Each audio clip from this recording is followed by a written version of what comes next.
ओम शिव गोरख गुरु गोरखनाथ मंदिर Ismailpur YouTube channel में आपका हार्दिक स्वागत है। आशा करता हूँ आप सभी स्वस्थ होंगे। हनुमान चालीसा का पाठ कब करना चाहिए, कैसे करना चाहिए, क्या विधि विधान होना चाहिए, क्या भोग प्रसाद होना चाहिए, कितनी बार हनुमान चालीसा का पाठ करना चाहिए जिससे हनुमान चालीसा का फल प्राप्त हो और आपको सिद्धि प्राप्त हो। सबसे पहले मैं आपको बता दूं कि हनुमान चालीसा पढ़ने के क्या क्या आपको लाभ होते हैं। जब आप हनुमान चालीसा का पाठ करते हैं तो आपको क्या क्या चीज़ें प्राप्त होती हैं, क्या क्या आपको शक्तियाँ प्राप्त होती हैं।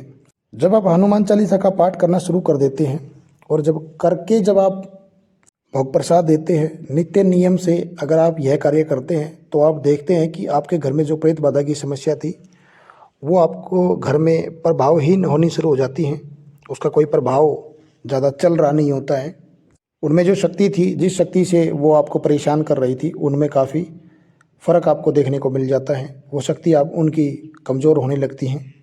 और जब एक ऐसा समय आता है कि वो शक्ति पूर्ण रूप से शून्य हो जाती हैं और वो आपका कुछ भी अनिष्ट नहीं कर पाती हैं और फिर वो नष्ट हो जाती हैं, तो ये एक पहला लाभ आपको हनुमान चालीसा का मैंने बताया कि अगर आप हनुमान चालीसा करते हैं तो आपको ये लाभ प्राप्त होता है।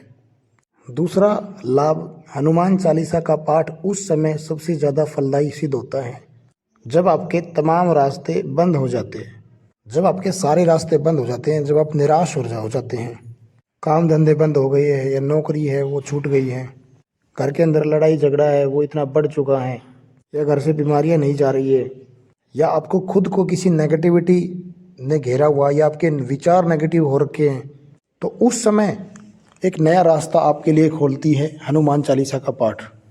यानी कि हनुमान चालीसा का पाठ आपके जीवन में एक नई किरण लेकर आता है, नया उजाला करता है। साथ ही हनुमान चालीसा का पाठ करने से आपके पितृ हैं वो भी प्रसन्न होते हैं। जो विधि मैं आपको अभी बताऊंगा, उस विधि से अगर आप हनुमान चालीसा का पाठ करते हैं तो आपके अगर पितृ भी रुष्ट हैं, पितृ भी दोष में हैं, तो वो भी प्रसन्न हो जाते हैं और अपना आशीर्वाद बनाते हैं। अगला जो लाभ है वो यह है कि जब आप हनुमान चालीसा का निरंतर जाप करना शुरू कर देते हैं, निरंतर उनका पाठ शुरू कर देते हैं, तो आपको हनुमान जी के दर्शन स्वप्न के माध्यम से होने शुरू हो जाते हैं। आपको भंडारे करते हुए आप दिखाई देंगे। आपको हनुमान जी की जो संदूरी मूर्ति है वो आपको दिखाई देगी। आप उनका चोला चढ़ाते हुए दिखाई देंगे।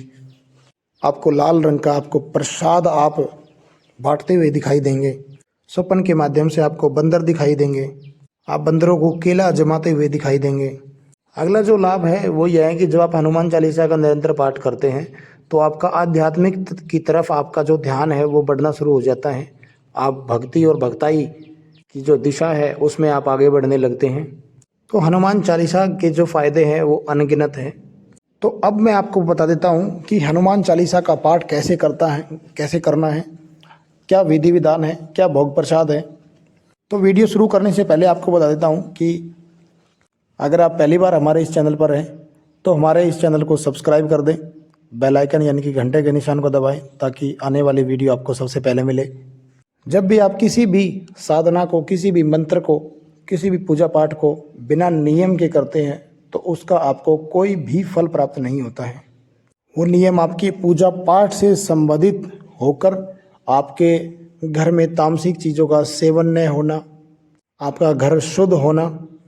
क्योंकि जब भी हम इस तरह की कोई भी साधना करते हैं, कोई भी पूजा पाठ करते हैं, कोई भी मंत्र जाप करते हैं, तो हम उस देवता को आह्वान कर रहे हैं, उसके नाम का गुणगान करके, उसके मंत्रों का जाप करके। तो जब भी वो देवता हमारे घर में प्रवेश करता है, हमारे पास आते हैं, तो वो हमारे नियम देखते हैं। हमारे घर में आते हैं तो भूत प्रेत जितनी भी नकारात्मक शक्ति है उनको वो नष्ट कर देते हैं। और फिर वो देखते हैं कि हमने अपने जीवन में नियम क्या बनाए हुए हैं। हमारे घर में कोई तामसिक चीज़ों का सेवन तो नहीं हो रहा है, क्या हमारे घर में जो हम पूजा पाठ कर रहे हैं क्या वो हम नियम से कर रहे हैं या नहीं कर रहे हैं, हम उसमें कोई गलती तो नहीं कर रहे हैं। अगर आपके घर में तामसिक चीज़ों का आप सेवन कर रहे हैं और हनुमान जी की आप साधना करते हैं, उनके आप चाहे सुंदरकांड का पाठ कर लो, चाहे हनुमान चालीसा का पाठ कर लो, चाहे बजरंग बाण का पाठ कर लो, आपको कोई भी लाभ नहीं मिलने वाला जब तक आप तामसिक चीज़ों का प्रयोग अपने घर में करेंगे। तो वो आपको बंद करना होगा। तो नियम सर्वश्रेष्ठ हैं।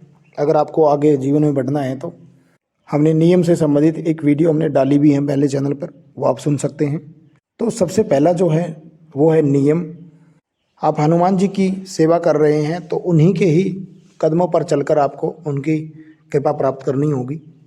अगला जो नियम है वो है कि जब भी आप हनुमान चालीसा का पाठ करेंगे, हनुमान जी के जो वार हैं वो है मंगलवार और शनिवार, तो इन 2 दिन आपको ब्रह्मचर्य का पूर्ण रूप से आपको पालन करना है, मानसिक और शारीरिक।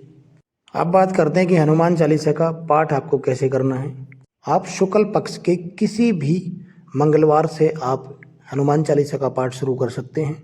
हनुमान चालीसा का जब भी आप पाठ करेंगे तो 3, 7, 11, 21 इस संख्या में ही करें और कोशिश करें जब भी हनुमान चालीसा का पाठ करें तो एक ही समय पर करें, एक ही आसन पर बैठकर करें।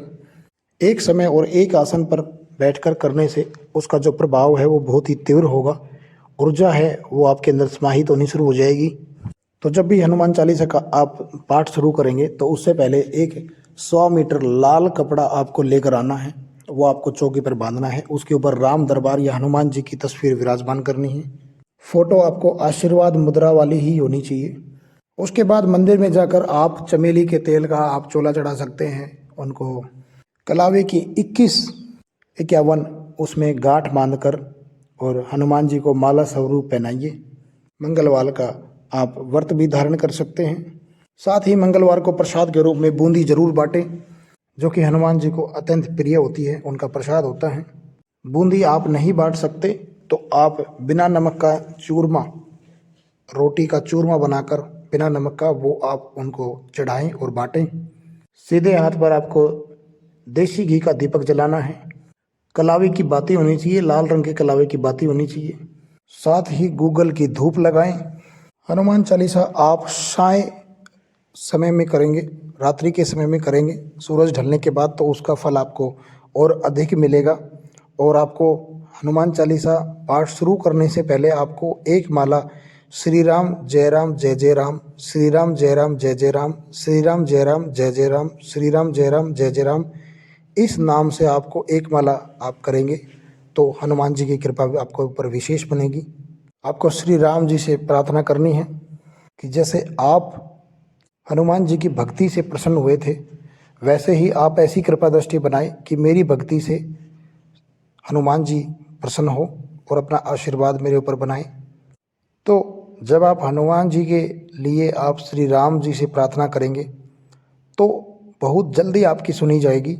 जैसे शंकर भगवान को कोई भी अगर कुछ बात पहुंचानी होती तो नंदी महाराज के कान में बात डाल दी जाती है, वो उन तक पहुंच जाती है।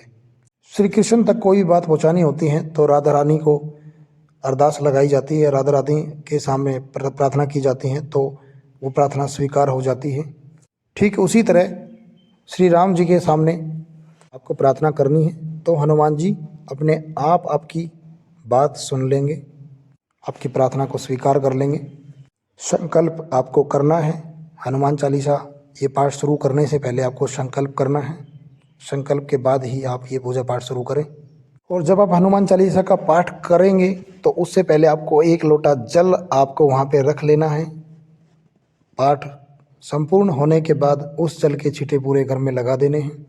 तो इस प्रकार हनुमान जी महाराज वहाँ पर विराजमान होंगे, आपके तमाम संकटों का निवारण करेंगे, आपके ऊपर अपनी कृपा दृष्टि बनाएंगे, आपकी हनुमान चालीसा को सिद्ध करेंगे। हो सकता है आपको एक समय ऐसा आए कि आपको हनुमान जी के दूत भी प्राप्त हो जाएं जो आपके लिए कार्य करें। अगर आप जन कल्याण के लिए, अगर आप आगे बढ़ना चाहोगे आध्यात्मिक मार्ग में, भक्ति और भक्ताई में, तो आपको हनुमान जी अपने दूत भी प्रदान करते हैं। तो मैं आशा करता हूँ दी हुई जानकारी से आप संतुष्ट होंगे। लाइक करें, शेयर करें, सब्सक्राइब के बटन को दबाना ना भूलें।